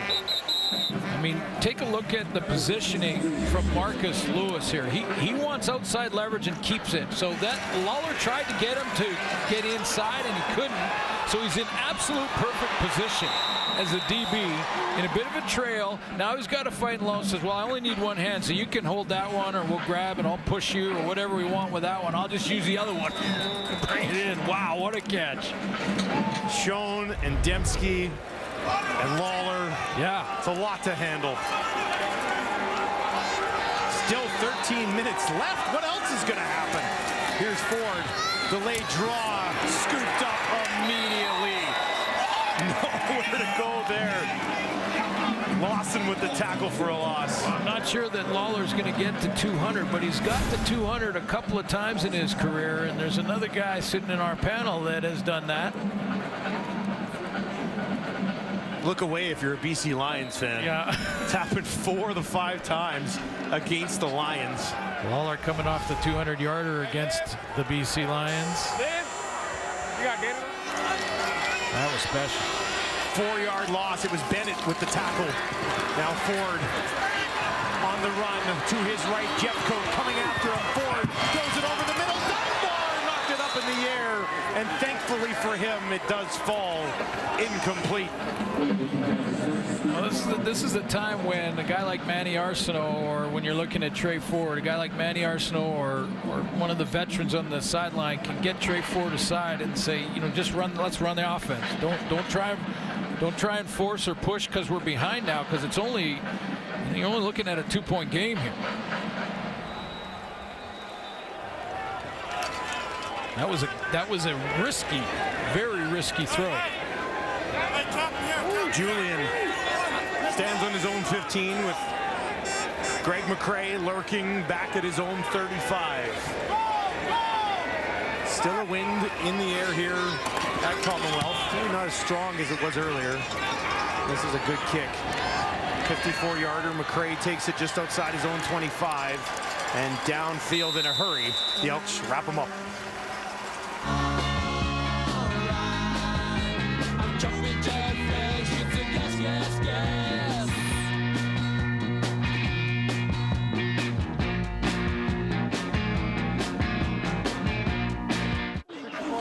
Thursday night football on TSN continues, and Drew Brown in relief of Zach Collaros is at 234 and 3 touchdowns. Yeah, he's been outstanding, and you know, with everything that's been going on, I mean, don't want to go past the fact that Drew Brown has come on for Zach Collaros and looked outstanding. Took over when his team was down 22-0. Brady Oliveira, or Dembski rather, I believe. That's Dembski involved there for Nick Dembski. That's his 3rd carry of the football game. Drew, of course, the team captain back at Oklahoma State, was in the same quarterback room as Taylor Cornelius at one point.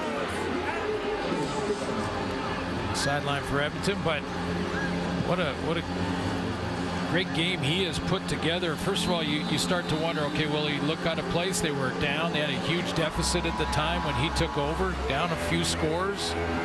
Ran the offense. They got the running game going with Oliveira and Lil Dembski, but his throws on the deep ball tonight been outstanding.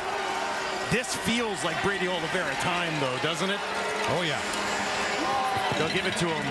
Oliveira pushing ahead, and that'll be enough for a Winnipeg first down. Several times this year, we've watched Winnipeg get the ball to Brady Oliveira in the fourth quarter and put together 6, 7, 8, even 10-minute long drives. Well, and here's the challenge for Chris Jones in his defensive play calling. Stephen McAdoo has switched to defense, and that change with Jarius Jackson is that if you decide to load the box to stop the run, you're putting your defensive backs in one-on-one. And we've seen what Kenny Lawler and Debsky and Dalton Schoen can do if you're in a one-on-one matchup. Fresh set of downs at the Winnipeg 46. Brown wants to throw this time. Pressure in his face, takes off of the run. Looking for that first down marker. Got it. Drew Brown getting the job done with his feet.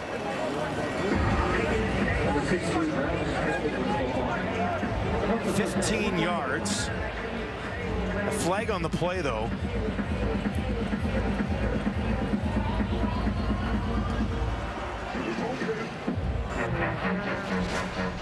And the Bombers are backing up here. Are they backing up with a first down, or are they backing up?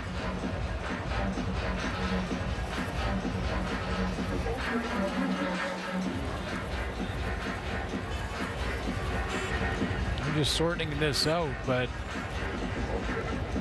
Before yards were gained, illegal participation. Winnipeg number 10. 10-yard penalty, first down. So we believe Dembski ran out of bounds and then came back in to make a block. Let's see. Yeah, he did. He comes in here and he goes out of bounds here, and then he comes back in and tries to make a block. And if you go out of bounds on your own, it's illegal participation to come back in and become part of the play again. He steps out there. He doesn't know it, but he's on the white stripe right there, and then he comes back into the field of play and he tries to get a block. So that's the penalty, and it was before yards gained. So 1st and 20 for Brown from the Winnipeg 36. 3 to the left, 3 to the right, goes to his right. O'Leary Orange has it. And a flag right near the end of this play after a pickup of about 9 yards.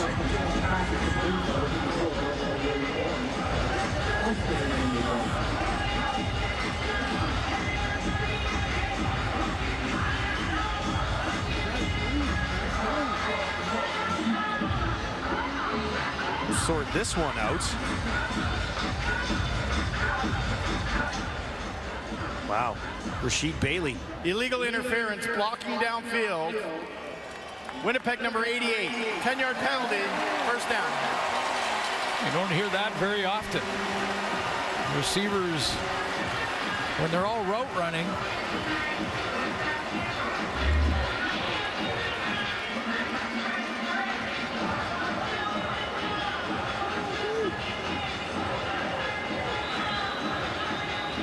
he just tries to get separation, not necessarily blocking, trying to go out and set a block. He was just trying to make contact and get separation. He can't do that either. Past 5 yards. The old classic 1st and 30 here for Winnipeg. Brown fakes one way, goes the other, gets it into the hands of McRae, and they're able to contain him. And it'll be 2nd and very long for Winnipeg to try to keep this fourth quarter drive alive. This is the type of play where defensively you go into 3-man pressure, drop everybody, make them throw it underneath, because you've covered all the, you got an umbrella over the deep throws. You can't get too soft here defensively either, because you can, you know, you're 20 yards away from a first down, but you can throw it 12 and have your receiver make up the other 8 on his own. 2nd and 20. Brown, trouble in the pocket, escapes to his right, wants to throw on the run. He will, and he's got a man for a first down. Brilliant. Brown to Bailey for a first. Well, containment is the issue here, and you know, a guy who's played pretty well tonight in Noah Curtis, it looks like to me he had contained. He let Drew Brown out of the pocket. As soon as he got out, now it's a free-for-all, and Bailey comes back and finds that open area after the penalty, makes up for it. Team leading 80 yards for Rasheed Bailey. First and 10 from the Edmonton 47. Back to Oliveira. Serezna trying to track him down, and he will. Lots of one on the play. Let's go back to that big play by Drew Brown. And this is Noah Curtis. Again, he's had himself a real good game tonight. This is one mistake. He goes upfield. Looks like he's got contained, no question. And look how he goes back down inside to the middle. And that allows Drew Brown to escape. And now all of the scramble rules go in place. And with this field being as wide as it is, he finds a target. In Bailey for the first down. Fifth catch of the game for Bailey. Injured Elk down on the field.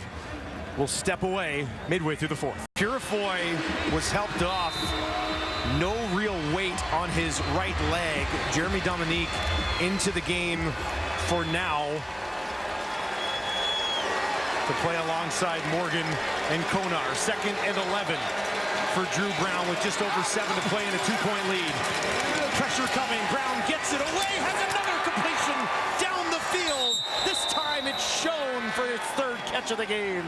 Well, they take Luchez Purifoy out because of the injury. They put in Dominique, and you know, I think Buck Pierce will probably tell you as soon as they bring in a young guy to play that strong side linebacker, they're going to blitz him rather than have him go into coverage and try to get into a matchup with one of these great receivers.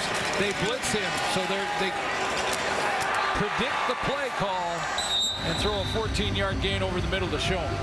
Drew Brown getting it done in place of Zach Collaros, closing in on 300 yards. He's at 290.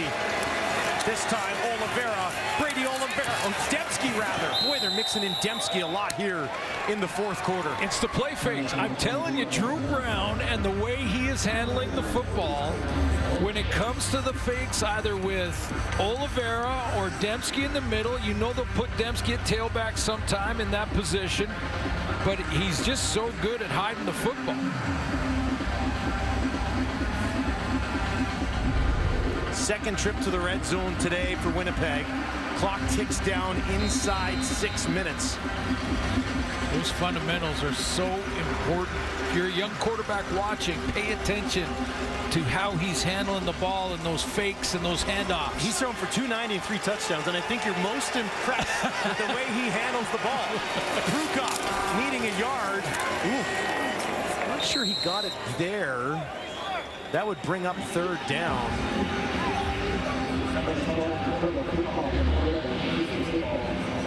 And it is, in fact, 3rd down and about a yard. There's no question what the call will be here, though. Got 2 downs to get a new set, kill some more time on the clock with the lead now, and you're in field goal range to take it from a 2 to a 5-point game. 11th play of this drive for Winnipeg. Prukop needing a yard to keep it alive. And he's somewhere in there, and it looks as though he's got it. And that's the worst case scenario for the Bombers if you're looking at it. The best case is that they put the major on the board and now make it a 2-possession game. But 2 downs to get that a little over a yard. No doubt about that one for Prukop, who has a touchdown in this game. And the Bombers are putting together one of those drives again.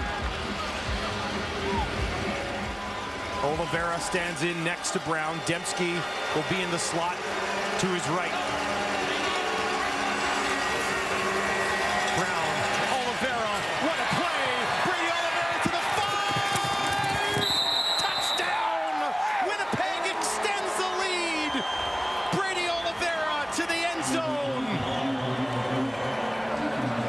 So the Elks try to fill the gaps and plug it up, and what a great call by Buck Pierce. They're going to try and fill the gaps here, blitz off the edge so that all the gaps are taken, and what do? They get Oliveira out of the backfield, in behind all of that gap cancellation, sneak him out of the backfield, and drop a little screen to him. Drew Brown is at 307 yards and 4 touchdown passes coming into the game for Zach Collaros when his team trailed 22-0. They now lead 38-29, and it looks like the Elks may have found another way to lose at home. Brady Oliveira, exclamation point on this one. Bombers on top. The season, this one his first of the receiving variety. And we'll break it down in just a moment. Sims contained so far tonight, trying to stay on his feet, and he's taken down just shy of the 45, but a flag in the middle of the field. This will move the ball back for Trey Ford. Let's take another look at this at a low angle and see. You'll see Rashid Bailey, who comes up and gets a block to get his running back a little bit of help at the very end of the run, because it's a lot of space. There's 88. He gets Ed Gainey.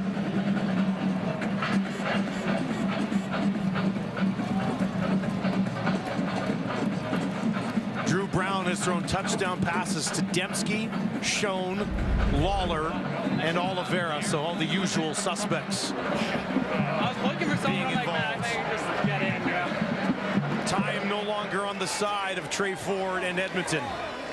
Purifoy, one of their veteran leaders on defense, helped off the field earlier, now on the cart.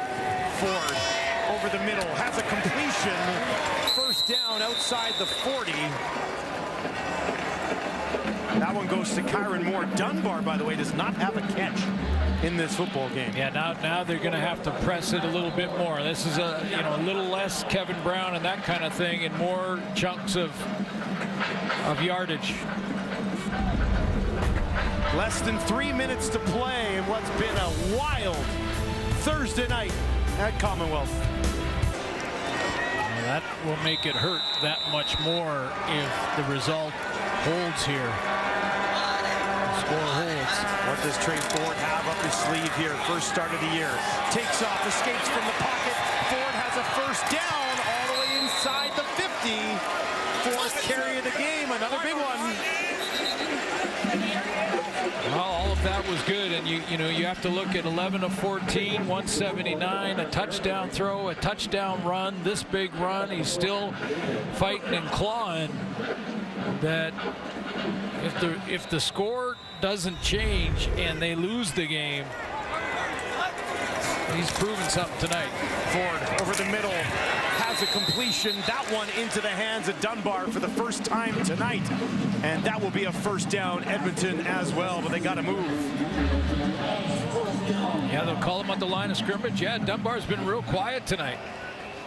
That's been the last couple of games, too. First and 10 from the Winnipeg 40. Ford gonna look for it here with Mitchell. Working against Demario Houston. Mitchell goes down. No flag on the play. Looks like their feet might have got a little tangled up.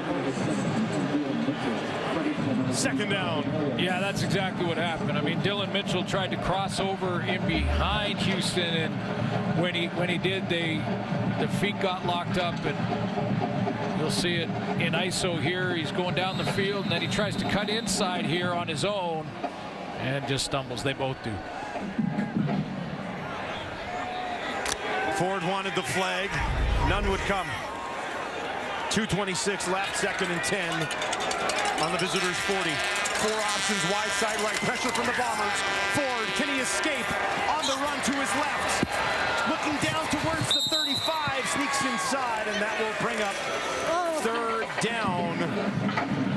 But third down and a chance to convert it with a lot of different types of plays. You can even go to a run here if you wanted, because of this run by Trey Ford. He's so quick, man. He is fast. He scoots, doesn't he? Yeah, he can go.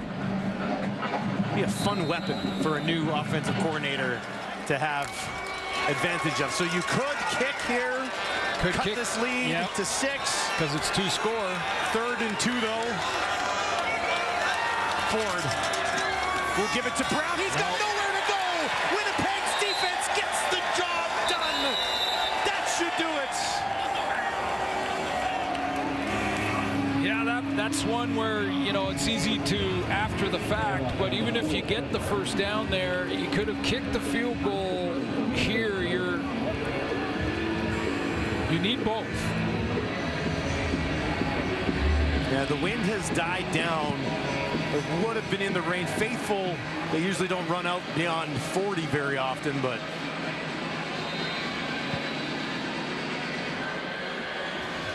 may have rather just let Trey Ford work with that ball a little bit.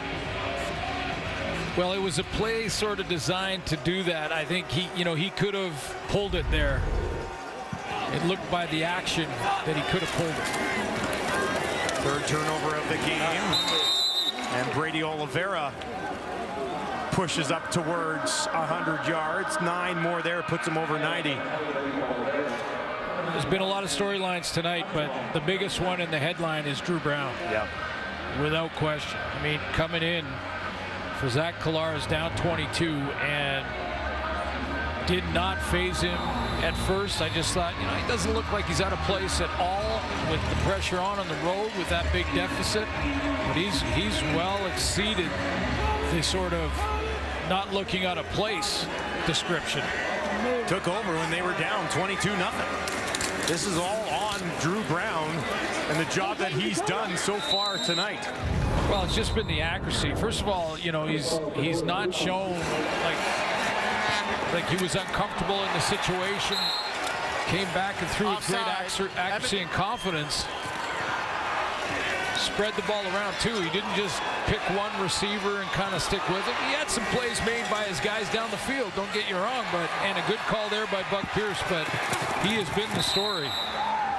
You know, there's all this discussion and narrative about young quarterbacks and how this could be a big issue. And, you know, I look at it differently. I think young quarterbacks can be fun to watch. We want to see new young ones develop. And Drew Brown, Dustin Crum in Ottawa.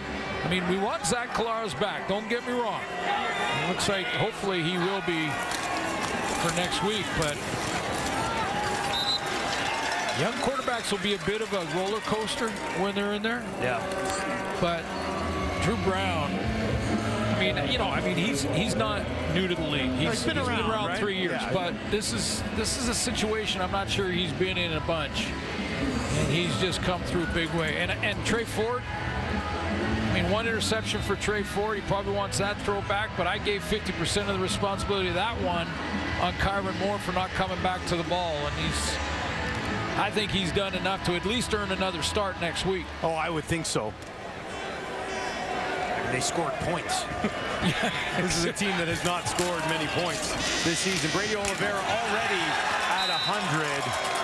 And you can tack on a few more. His fourth 100-yard game. This game kind of really turned on the fumble. Yeah, fumble. A deep shot to Mitchell. All of a sudden you get the momentum back. You think, oh, it's different tonight.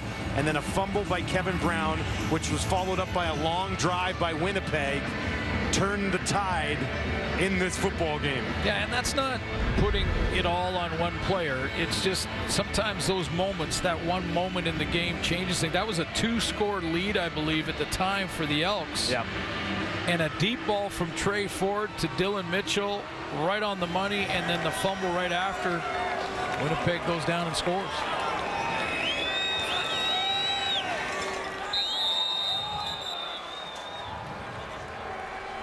Brown taking the knee there. Set to wrap up the Thursday nighter. CFL and TSN continues all weekend with a full slate of games, beginning with the Riders facing the Alouettes at 7 Eastern, 4 Pacific tomorrow night. TSN, of course, your home for CFL football. We'll be in Vancouver on Saturday for what could be a real good one. And then the Argos and Red Blacks to wrap the week. Like Chad Kelly's going to play in that one? Sounds like. Looks like it. Seems like it's trending in that direction. 22 consecutive home losses for the Elks, and they do this one in style, blowing a 22-0 lead against a very good Winnipeg team. But what do you take away from this one, Glenn? Well, great teams, you know, they don't change their game plan, they don't panic, and great teams continue to work at it and chip away at leads. But the headline of that story for the Bombers starts with the play of Drew Brown in relief of Zach Collaros. Edmonton was on top 22-0 when Zach Collaros left this game. Drew Brown comes in, facing that deficit and throws for over 300 yards and 4 touchdowns in the victory. Just a phenomenal relief performance for Drew Brown, and more heartbreak for the Edmonton Elks and their fans at home. 22